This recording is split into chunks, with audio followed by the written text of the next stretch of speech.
Okay, bali nandito na tayo sa Bukawi. Nagatid tayo dito sa animal clinic para maipacheck yung pusa. Napupunta tayo sa Malolos. Hindi ko alam ba't namamatay yung motor. Nung nakaraang problema ko pa to eh. Tapos nasama ko din sa vlog. Hindi ko alam kung bakit. Ayun o. Bagsak yung minor niya. In-adjust ko naman na kagabi yung minor. Tinaasan ko na pero hindi ko alam ba't ganun pa rin eh. Hindi ko alam kung ano ang problema. Magpapagas nga pala tayo dito sa Caltex bago tayo dumiretso ng Malolos. 1 bar na lang yung gasolina ko eh. Pero malalaman natin pagka namatay pa rin after natin magpakarga. Kung mapapansin nyo, meron tayong bracket dito kasi mamaya magte-testing ako ng front view cam. So ako naman yung nasa harap ng camera. Kaya ako nilagay ito kasi isa pa lang yung camera na gamit ko. Kung ano yung camera sa helmet ko, yun lang din yung ilalagay ko dyan sa bracket. Tapos meron akong mahabang wire para sa mic, para kahit malayo at least maririnig nyo ako, diba? Pagas lang tayo dito. 200 po, premium. Opo. May rewards po. Opo. Thank you po. 19,212 na yung points natin. Tara, balik biyahe na tayo. Pero bago yun, ililipat ko muna tong camera dito para makita nyo ako. So bali, ganito yung point of view natin sa harap. Check ko lang sa cellphone kung tama yung angulo nung action cam natin. So bali, ganito na yung pinaka point of view natin at naayos ko naman na. Ito nga lang yung wire, medyo mahaba siya kasi wala pa akong wireless mic. Kaya ganyan muna yung setup natin kahit papaano. Nare-recognize naman niya yung voice, basta yun, yung voice command. Dito na nga pala tayo sa Bukawi. Siguro hindi matagal na nandyan kayo sa unahan. Ano lang, 5 minutes na biyahe. Wala, habang nag-edit kasi ako ng vlog, gusto ko ibang shot naman, ibang angle. So dyan ko kayo nilagay sa harap. Mukhang okay naman siya. Ang cons nga lang na to, medyo nililipad yung wire. So gawa natin yan ng paraan mamaya. Nililipad yung wire. Ayun, malapit na tayo sa Balagtas. Yung traffic sa Balagtas di naman masyado kasi 9:49 AM. Siguro konti lang yung pumasok ngayon. Tuloy-tuloy naman. Ano ba yan? Hindi ko alam yung sasabihin ko. Pero kumusta naman kayo dyan sa harap? Okay lang ba kayo? Hindi naman ba nakakahilo? Medyo malakas yung hangin dito ah. Oo nga pala, may bagyo. Pero hindi naman nag-uulan. Siguro sa ibang part ng Pilipinas malakas yung ulan. Pero dito sa Bulacan hindi naman. Okay naman yung panahon. Makulimlim din. Ayun luwag dito sa Balagtas. Ngayon lang ulit ako nadaan na maluwag dito ah.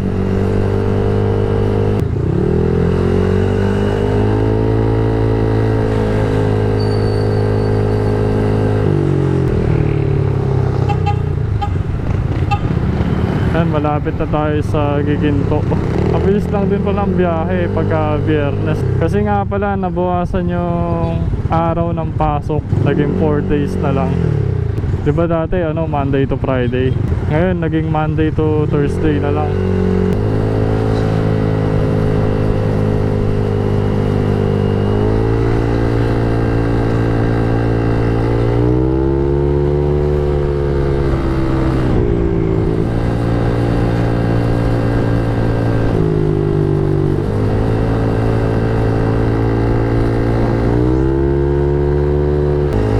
Nakaka 5 minutes record na tayo. Medyo mahaba-haba na to ah. Pero doon ko na sa Giginto ilalagay yung camera ulit sa helmet para at least may mga pagpipilian tayong clip, diba?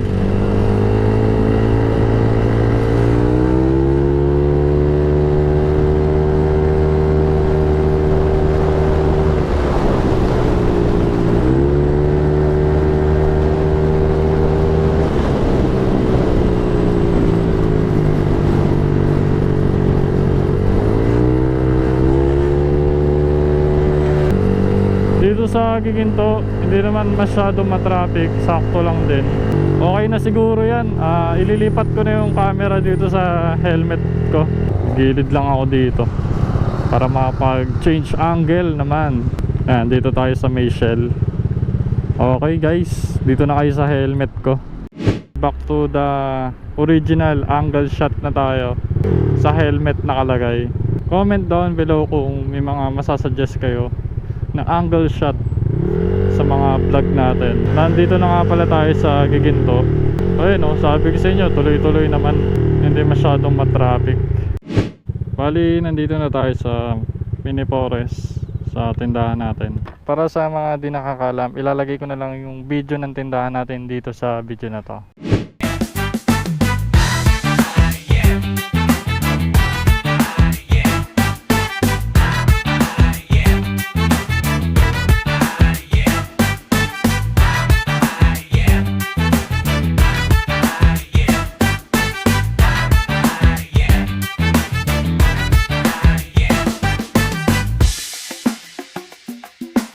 Okay, so ito na nga pala yung dadali natin pero mamamalengke pa tayo. Siomai pa lang naman yung nabili natin eh. So balikan ko na lang kayo mamaya.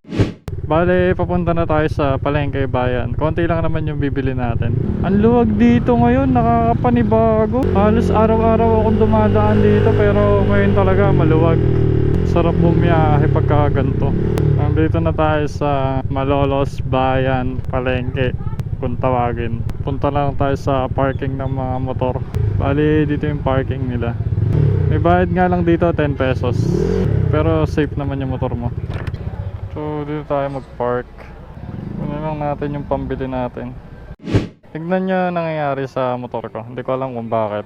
Diba i-start ko. Yan. Ano kaya problema nyan? Bumabagsak yung ano nya, menor. Hindi ko alam kung bakit. Pero pagka inano mo, ni-rev mo, tuloy-tuloy. Yan, babalik naman. Pero mamaya-maya babagsak ulit yan. Ayun o, mamamatay. Basta mamatay siya. Medyo tinasan ko na yung menor pero ganun pa rin eh. Hindi ko alam kung bakit.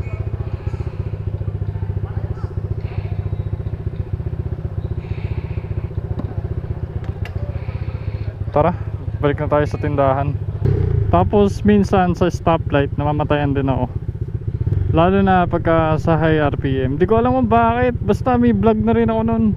Ang title yata nun ano, Honda Click namumugak-mugak. Nagpalit na ako ng spark plug, ganun pa rin. So hanggang dito na lang muna yung video. Kita na lang doon. Bali nandito na ulit tayo sa Mini Forest. Drop lang natin to. Ay grabe, sobrang init na. Tapos may problema pa ulit yung motor. Paano kaya yun? Oh? Mataas? Mataas ba? May adjustan na din. Oo nga no. Upgrade na lang pala module niyan eh. Ayun o. Ano. Papalitan nyo ano eh. Papalagyan ko nung dito ng ilaw dito kasi hanggang dito ng ilaw nyo. Ay oo, pwede rin sir. Pwede. Lado naman sa ng tropa ko eh. Ayun talaga pag... Sa wiring yung boy. Oo, pagka may tropa talagang maano sa wiring eh. 8K lang yan, kasama na yung labor. Mura! Pabira! Ito ano, yung una 15. Di ba? Yung mga dati. Baka may shoutout kayo. Ayan. Shoutout sa jowa ko. Yan, shoutout kay sir. Ano pangalan niyo sir? Jetro Alonso. Jetro. Ayan, shoutout kay Sir Jetro. Ayan. Sige sir, ingat. Thank you. Okay. Ayan, shoutout kay sir. Naka-valid din si sir. Module na lang yung kulang niya. Pa-hybrid na siya. Ayan, taga-go na ito. Nagka-kwentuhan na kami dito sa parking. Pabukawi na tayo. Nagkasikasa pa tayo sa bahay.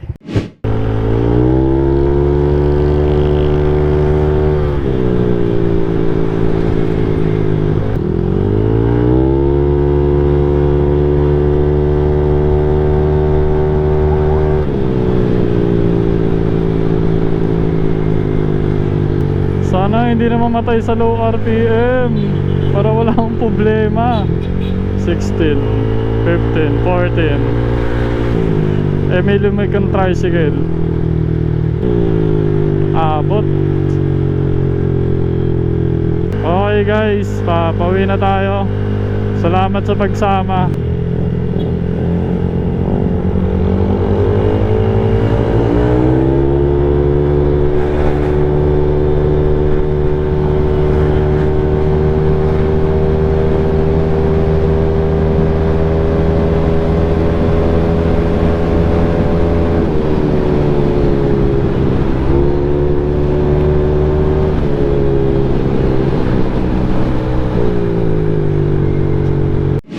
Boss.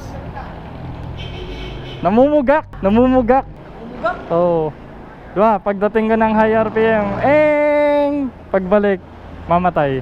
Bibili nga ako carbon cleaner, meron ba? Tetesting ko muna, baka madumi na yung loob, no? Oo, baka madumi yung injector. Hmm. Hindi ka nagpalit ka na.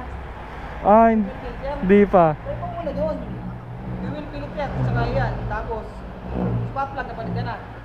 Yung original pa rin. Original mo nakabit yan? Oo. Ano muna?